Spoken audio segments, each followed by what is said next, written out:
We are diving deep today into a really destructive force that targets the very heart of industrial infrastructure. It attacks materials, specifically designed to stand up to harsh environments. Yeah, it's surprisingly insidious. I'm talking about salt water, or maybe more accurately, the highly concentrated corrosive power of brine. That's right. And when most people hear corrosion, they probably picture, widespread rust across a whole surface. Just general degradation. Exactly.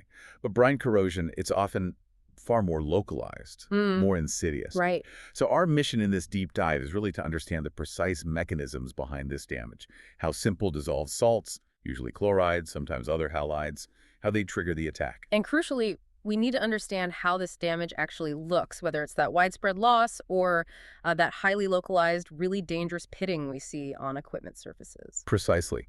And we should probably note right up front, this mechanism, it's rarely found completely alone. It often coexists with other common threats that just compound the damage. Things like, standard oxygen corrosion, galvanic corrosion, or even microbiologically influenced corrosion, MIC, as it's often called. So they team up. They really do team up to break down the material, but it's often the chlorides that sort of kick off that fatal sequence. Okay, let's unpack that sequence then. Because when we select high-performance materials, like stainless steel, we're relying on that stable, self-healing passive layer for defense, right? But the source material seems to show that brine just bypasses that defense. What's the insidious chemistry there? What makes chlorides so aggressive? Well, it all starts with the chlorides actually breaching the surface. They are the initiating factor. They break down that passive layer, typically at, weak points or maybe existing tiny surface defects. And a little void pit is born. Just a tiny start. A tiny start. But here's where the chemistry gets, really self-destructive. This whole process becomes what we call autocatalytic. Self-fueling destruction. That phrase, autocatalytic, that sounds central to why this is such a major industrial headache. It absolutely is. Because once that pit is initiated, the chlorides, they're small, they're mobile, they migrate inside that tiny void. Right into the hole. Right in. And inside, the metal is actively dissolving.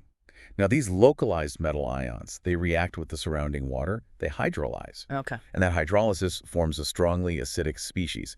This action dramatically drops the pH right there, deep within the pit. So it's way more acidic inside the pit than the water outside. Significantly more acidic than the bulk solution that's surrounding the equipment, yes. Wow. So it's essentially creating its own little highly corrosive microenvironment. Yeah. Totally isolated from the rest of the fluid. That is the core concept. Yeah. And this intense localized acidity, it just further accelerates the corrosion process. It drives the pit down, makes it deeper. A runaway reaction. It's a runaway reaction that feeds itself. Now, we should note other anions, things like nitrates and sulfates, they can also hydrolyze and drive down the pH in pits and crevices. Okay. But chlorides are really the primary industrial concern because, they're just far more common, they're everywhere, and they're highly mobile in solution. They get there fast. Got it. Now, thinking about, say, an inspector looking at damaged equipment, the morphology, right? The appearance of the damage must tell you a lot about the material being attacked. Oh, definitely. How does, say, carbon steel damage look compared to stainless steel? Well, on carbon steel, because the damage mechanism is typically chlorides accelerating standard oxygen pitting. Okay. You often see heavy scaling, sometimes large, crusty lumps called tubercles covering the damaged site. Right, like barnacles almost? Kind of, yeah. And if you remove that scale, underneath you'll often find wide, sort of underdeposit type corrosion. And we see really high rates here. Reported corrosion rates up to 60 MIPL. 60 MIPL. 60 thousandths of an inch per year. That's it. And that kind of rapid metal loss, it means quick failure, especially in thin-wall piping. Yeah, that's fast. And we also frequently see preferential corrosion in the welds and the heat-affected zones in carbon steel. That's due to differences in the microstructure there. Makes sense. And stainless steel, then, the material that's supposed to be better.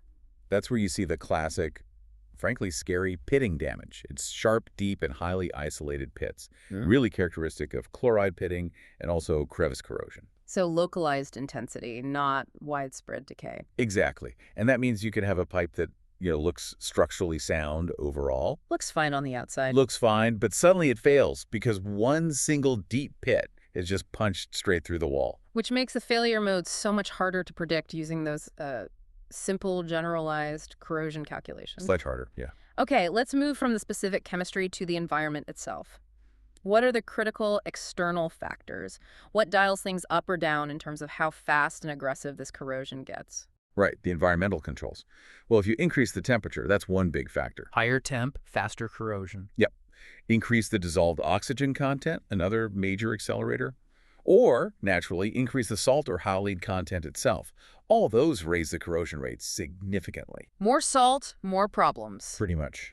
And for stainless steels, specifically, increasing the concentration of halides actually reduces the critical pitting temperature of the material itself. Whoa, hang on. So the material becomes vulnerable at lower operating temperatures just because there's more salt in the system? Precisely. The saltier it is, the easier it is for pits to start, even at temperatures that might otherwise be considered safe. Okay. And then, of course, there's pH. Corrosion rates typically increase, often dramatically, as the pH decreases. So it gets much more aggressive in acidic solutions. Because the acid messes with that passive layer. Exactly. It reduces the stability of the passive layer, making it easier to break down. And while chlorides are the most common culprit, we have to remember other halides, like bromides. You might find those in some specialized chemical processes.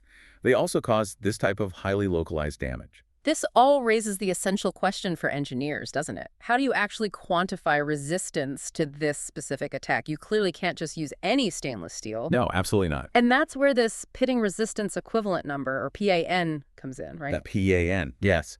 It's become the industry's, well, pretty indispensable way of quantifying the resistance of stainless steels and even higher alloy Fennicar alloys to chloride pitting and crevice corrosion. And it's based on the alloying elements. Entirely. It's based on the key alloying elements you deliberately add to the steel specifically to boost its performance against this kind of attack. Tell us about the formula. It looks kind of straightforward on the surface, but the weighting really shows the huge importance of specific elements. Right. The formula itself is Pre-N equals the percentage of chromium. Okay. Plus 3.3 times the sum of the percentage of molybdenum and half the percentage of tungsten. Right. Mo and W together there. Plus, and this is the big one, Yeah. 16 times the percentage of nitrogen. 16. Molybdenum and nitrogen look like the real heavy hitters there. Why that massive multiplier, 16, for nitrogen? Yeah, nitrogen is incredibly potent. It works in two main ways. First, it helps stabilize that passive layer across the whole surface, making it generally tougher. Okay.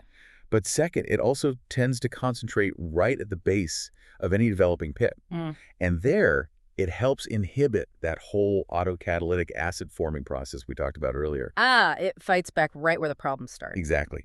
So as a rule of thumb, if you want, say, guaranteed resistance in aerated seawater at ambient conditions, the kind of conditions you find in lots of coastal facilities. Very common scenario. Very common. You generally need a PREN of 40 or higher.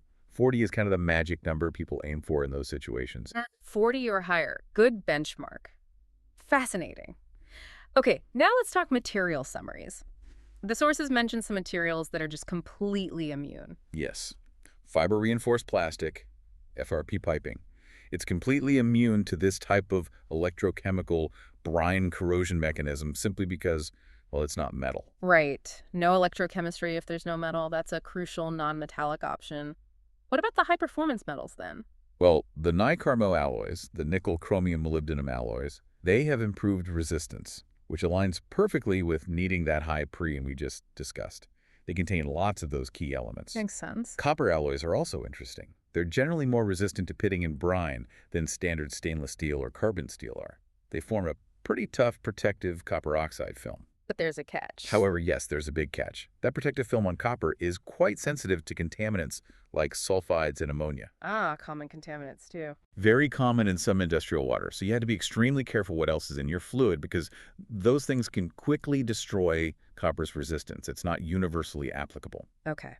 And here's the bit that really jumped out at me from the sources, that counterintuitive fact.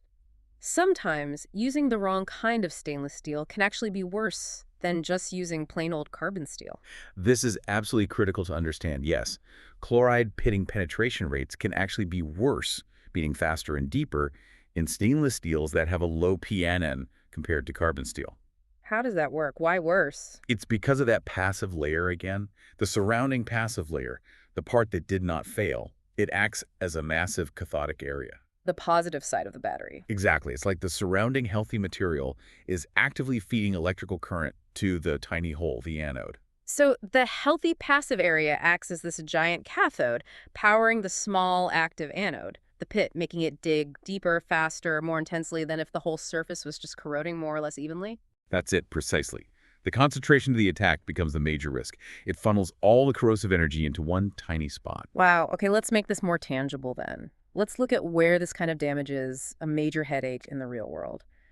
Where are engineers seeing these failures most often? You find brine corrosion really in any application where water treatment, salt concentration, or seawater usage is involved. Big areas include crude distillation unit desalters and their effluent systems. They process vast amounts of brine. Huge volumes. Huge volumes. Seawater cooling systems are another massive one. Think firewater lines, cooling circuits in coastal plants. Right. Also effluent water treatment systems, especially things like transfer lines between settling ponds, outlet piping, or maybe any piping that's in intermittent service. Why intermittent service? Because when the pipe drains, salt can concentrate as water evaporates and oxygen can get in easily. It creates a perfect storm. Okay. Makes sense. And then there's specific equipment like salt dryers, used for removing water from final products, and also water softener regeneration systems.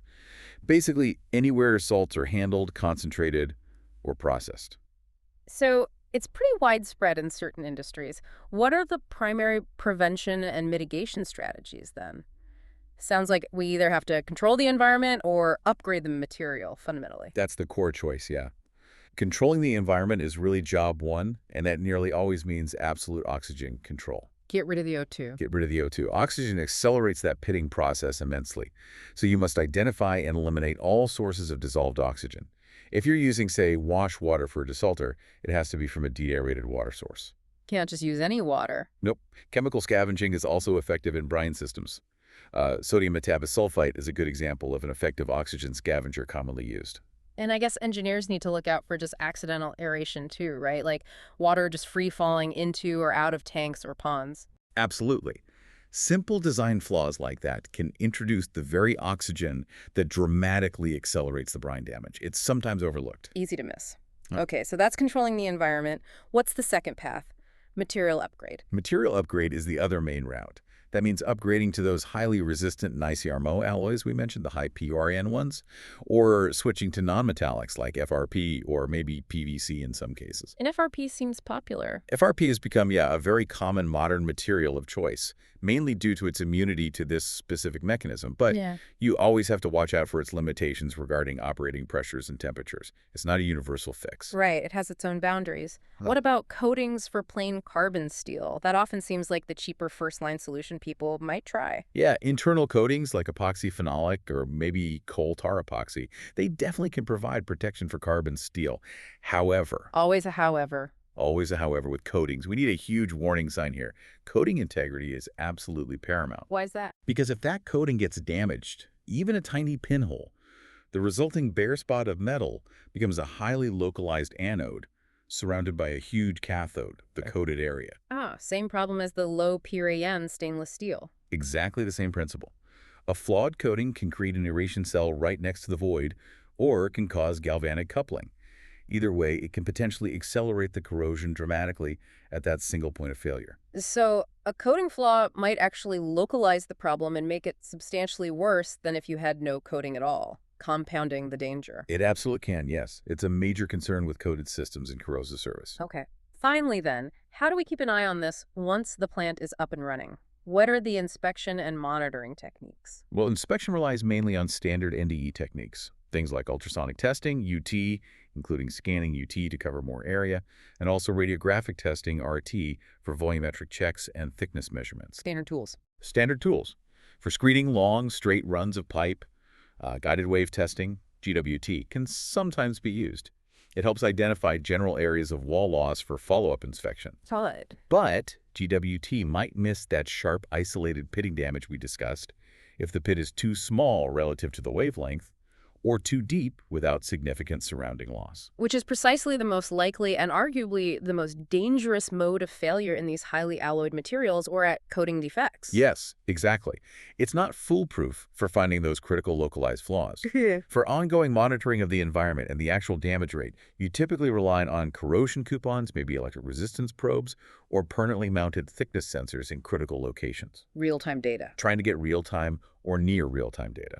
And crucially, regular monitoring of the dissolved O2 content, because that's the key environmental factor you can often directly control and manage through operations or chemical treatment. Makes sense. Keep track of the driver. So just to summarize what we've deep dived into here, brine corrosion is fundamentally a self-sustaining, that autocatalytic process driven largely by the high mobility and aggressiveness of chloride ions. Right. The ultimate defense really hinges on either rigorously controlling the environment, which means eliminating oxygen and maintaining a safe pH, or investing in specialized, highly resistant alloys, specifically those rich in nitrogen and molybdenum, reflected in that high Pren number. That Pren 40-plus benchmark. That benchmark, yeah.